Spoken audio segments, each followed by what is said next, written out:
So yan, good morning mga kapatid. Punta tayo dito sa ating garden na maliit dito sa tabi ng aming church at titignan natin ang Philanthrus ni Rory.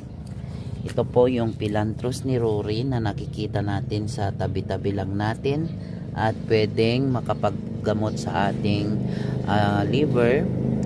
Sabi niya doon na chronic hepatitis. So sa mga may liver cirrhosis, it will reverse. Pakulong lang natin mga kapatid at inumin natin yung kanyang tubig na meron dito.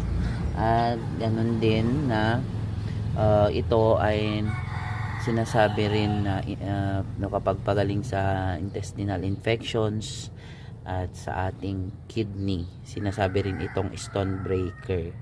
Ayan mga kapatid, so pakuluan lang natin at inumin natin yung kaniyang napakulong tubig na mayroon nito. So yun lang po, God bless.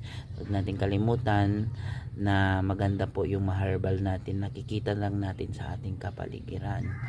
So ito yung po, huwag na makikita natin ito sa ating kapaligiran, pwede nating pakuluan at inumin. Tinatawag ito na Philanthrus ni Rory or sa Ilocano taltalikod yan. Sige po, God bless.